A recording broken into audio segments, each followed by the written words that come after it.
The visa charge came through on a Thursday. Fontaine Bistro, $947 p.m. I checked the calendar. She had a client lunch downtown that day. The location matched, so I let it go. 3 weeks later, another one.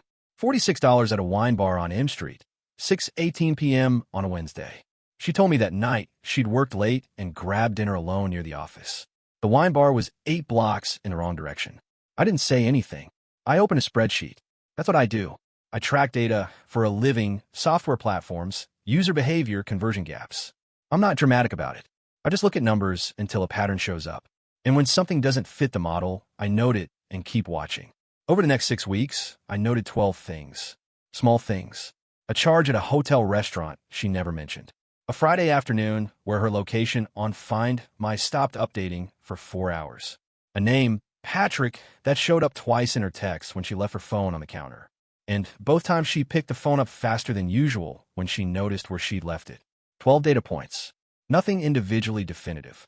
Together, they were building something I didn't want to name yet. Tonight, she was supposed to meet me at Founding Farmers at 7 o'clock. We'd had the reservation for 2 weeks. At 6:41, my phone buzzed. Hey, stuck in a meeting, running way over. Don't wait on dinner. I'll grab something here. Sorry. I read it twice.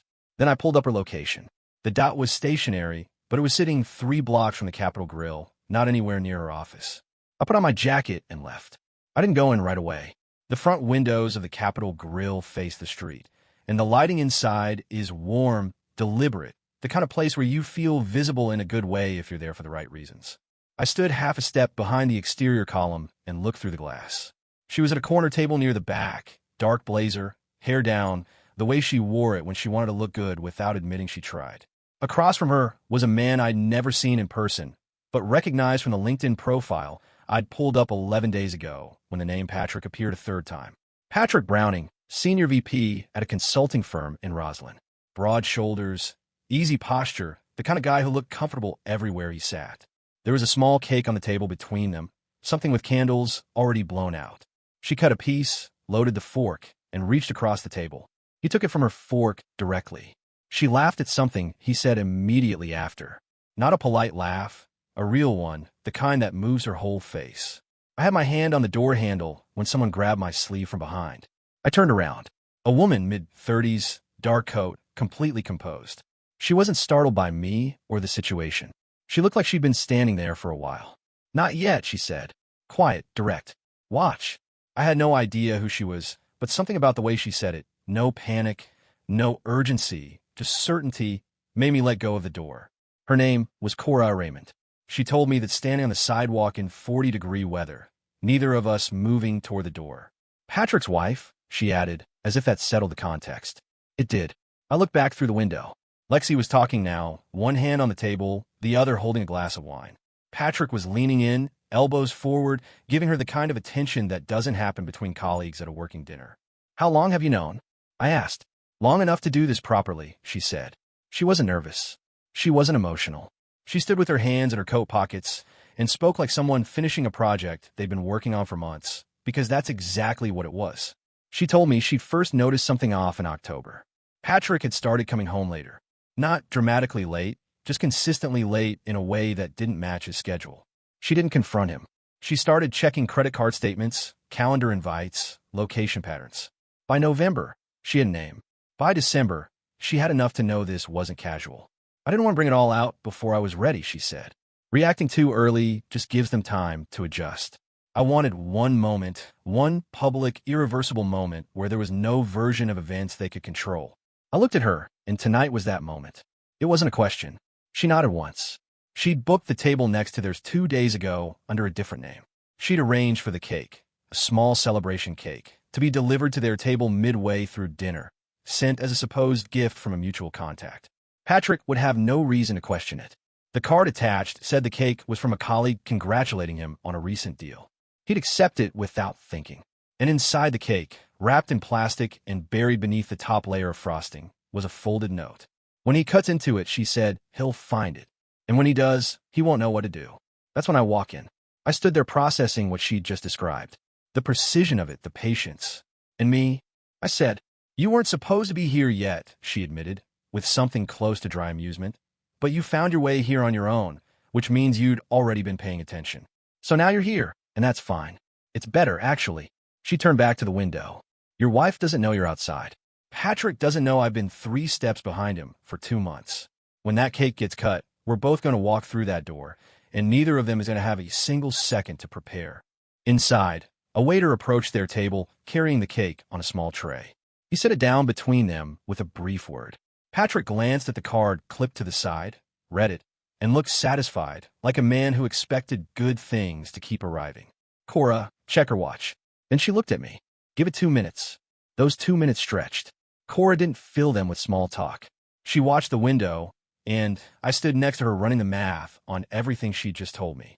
At some point, I asked how she'd connected it to Lexi specifically, how she'd gone from knowing Patrick was involved with someone to knowing exactly who.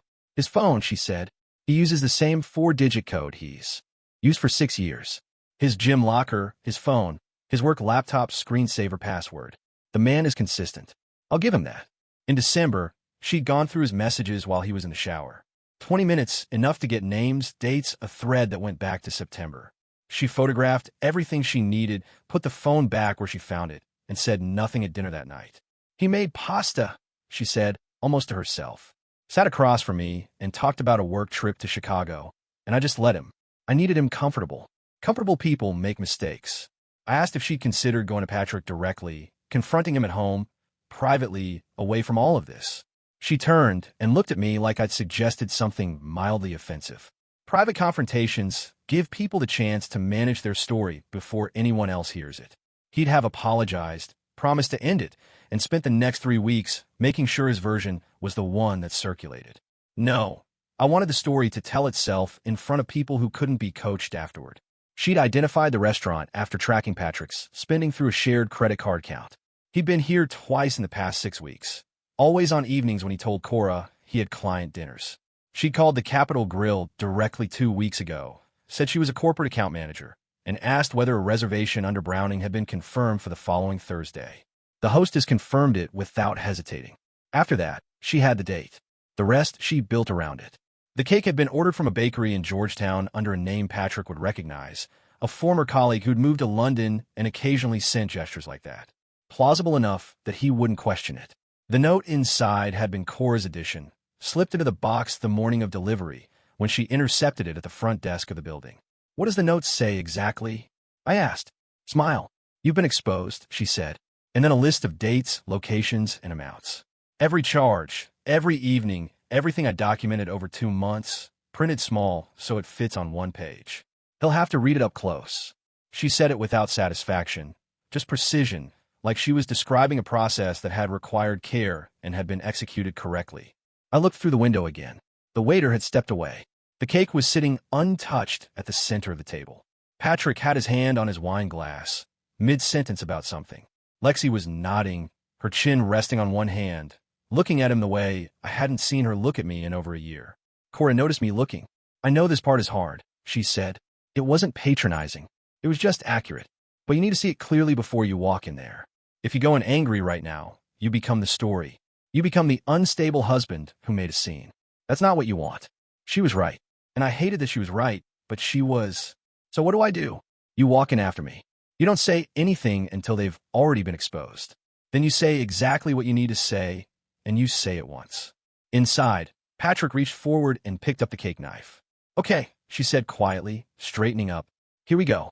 The knife went in clean on the first press, then stopped. Patrick frowned, adjusted his grip, pressed harder. The blade hit something solid about 1 inch down. He pulled it back out and looked at the cake like it had done something unexpected, which it had. Lexi said something. He shook his head slightly, repositioned the knife further to the right, and cut again. This time, the blade came through, and when he lifted the slice onto the plate, a small plastic-wrapped rectangle came with it, half buried in the frosting. He picked it up, turned it over once. The plastic was sealed with a single strip of tape. He peeled it back slowly, the way you open something when you're not sure what's inside, but you're still convinced it's probably nothing. He unfolded the paper. Read the first line. His posture changed before his face did. Shoulders pulling back slightly, spine straightening in the way that happens when the body registers a threat before the mind finishes processing it. Lexi asked him something. He didn't answer. He kept reading. By the third line, his jaw was set. He refolded the paper once, a reflex, then opened it again like he needed to confirm what he'd seen. Lexi leaned forward and tried to look at it. He turned away from her, which told me he understood immediately who this was about and what it meant. He flagged the nearest waiter with 2 fingers. The waiter came over. Patrick kept his voice low, but his posture was stiff, controlled in the way that takes visible effort. He asked something about the cake, who sent it, how it arrived, whether there was a name on the order.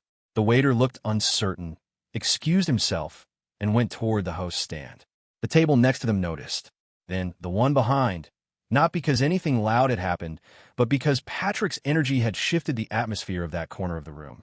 People pick up on that faster than they pick up on noise. Lexi reached across the table and put her hand on his arm. He pulled it back. That's when Cora pushed the door open. I was 1 step behind her. The hostess looked up and started to speak. Cora walked past her without breaking stride, and I followed. The dining room was long, warmly lit, about 30 tables at capacity. The noise level dropped in sections as we moved through it.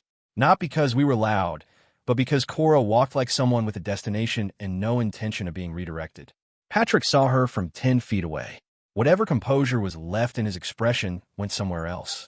He stood up from his chair, not to greet her, just the involuntary response of a man who suddenly needs to be on his feet. Lexi turned to see what he was reacting to. She saw Cora first, then she saw me directly behind her, and her hand dropped off the table entirely. Cora stopped at the edge of their table. She looked at Patrick the way you look at something you've already finished deciding about. "Sit down, Patrick." He didn't. She didn't press it. She put her hand flat on the table, picked up the refold note he'd set beside his plate, and held it up. "I wrote this 3 weeks ago. I've had 2 months of documentation before that. So if you're planning to tell me this is a misunderstanding, save it. I'm not here for your explanation." A waiter stopped mid-step near the adjacent table. Nobody moved to intervene. The room had gone to a specific kind of quiet, not silent, but pointed, the kind where everyone has stopped their own conversation to track the one happening in front of them. I stepped up beside Cora and looked directly at Lexi. She looked back at me and opened her mouth, and I held up one hand. Not aggressive, just final.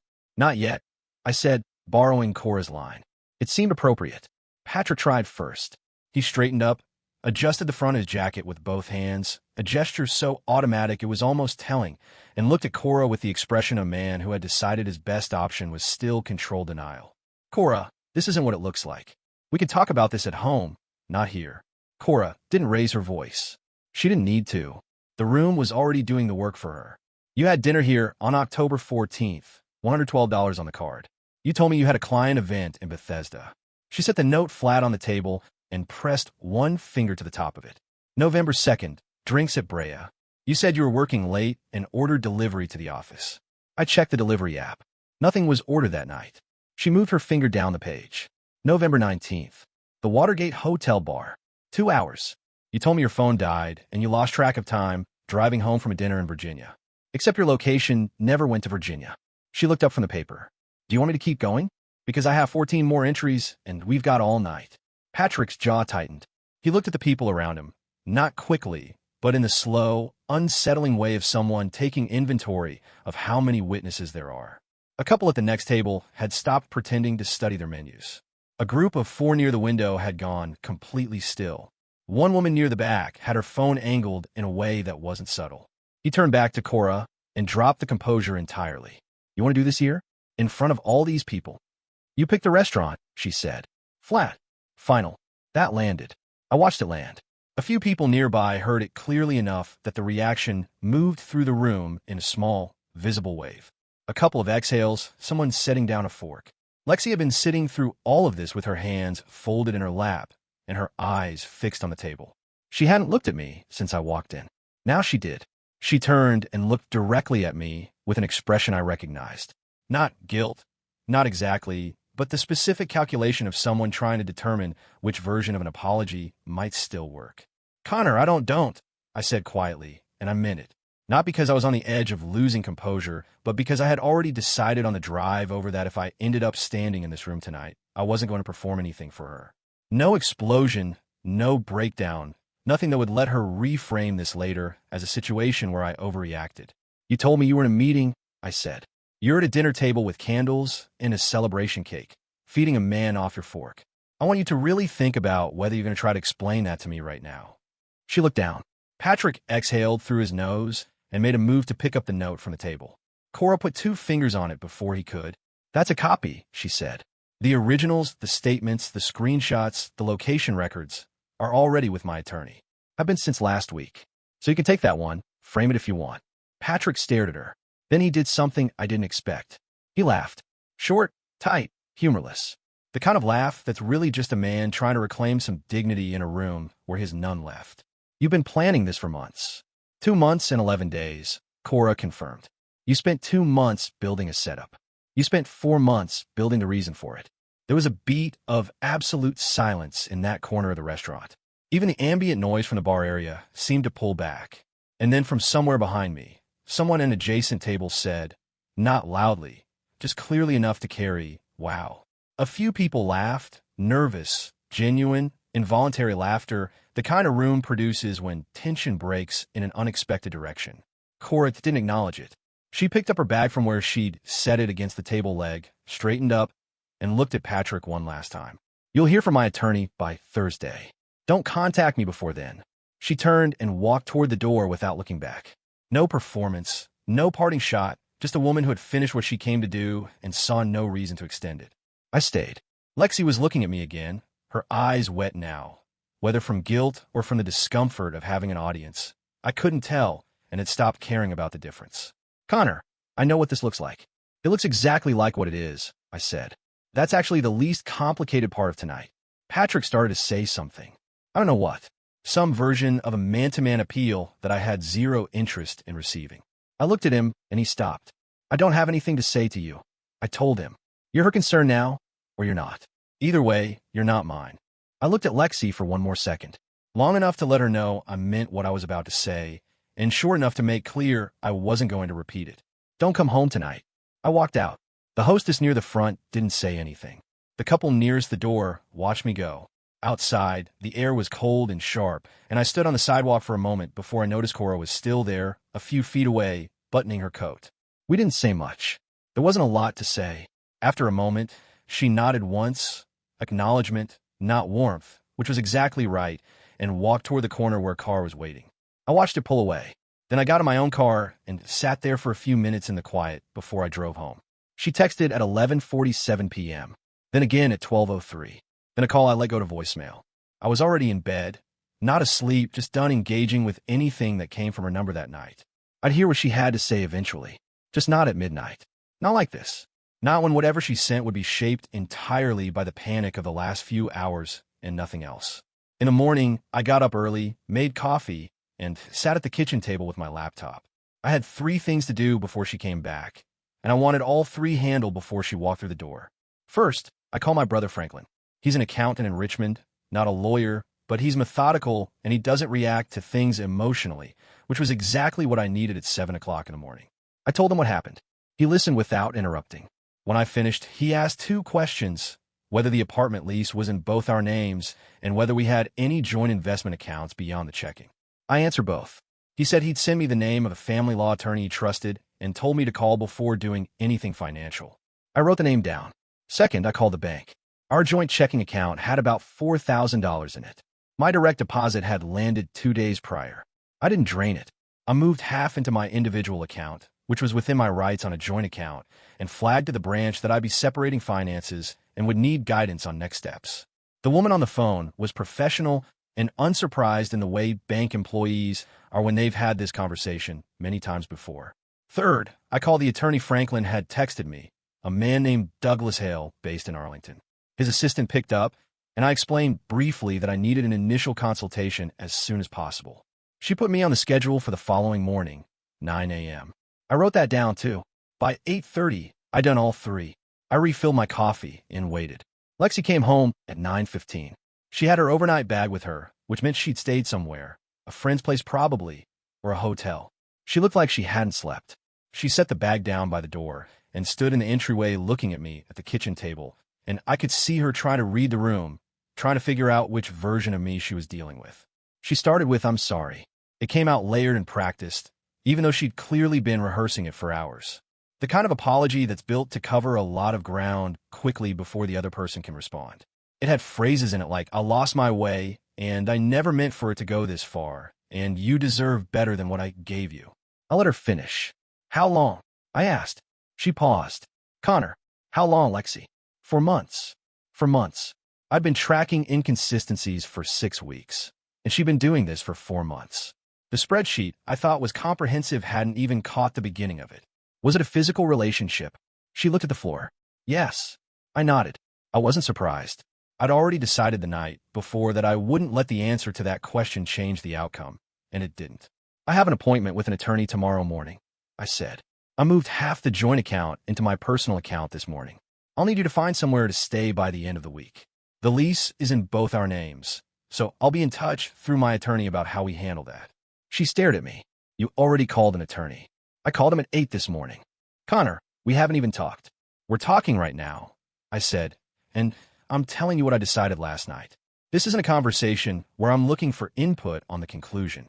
I'm telling you what's happening next so you can plan accordingly. She sat down on the couch. She put her face in her hands for a moment and then looked up. So that's it. You're not going to try. You're just done. You were 4 months in before I found out. You lied to my face last night from a restaurant table while I was standing outside in the cold. And the only reason the whole thing came apart is because your companion's wife is significantly more organized than either of you. I paused. So yes, that's it. I'm done. She tried a few more things after that. She brought up the good years, the early ones, the version of us that existed before things got complicated. She suggested counseling. She said she'd end it with Patrick immediately, that it was already over, that last night had made sure of that. Each one was a door she was trying to open, and I'd already locked every single one of them before she got home. I wasn't cold about it. I wasn't cruel. I just didn't move. At some point, she stopped talking and the apartment went quiet. She picked up her overnight bag from the entryway. She stood there for a moment with her hand on the strap. Was there anything I could have said? She asked. Not combative. Genuinely asking. I thought about it for a second, because she deserved an honest answer. Not this morning. No. She nodded. Then she left.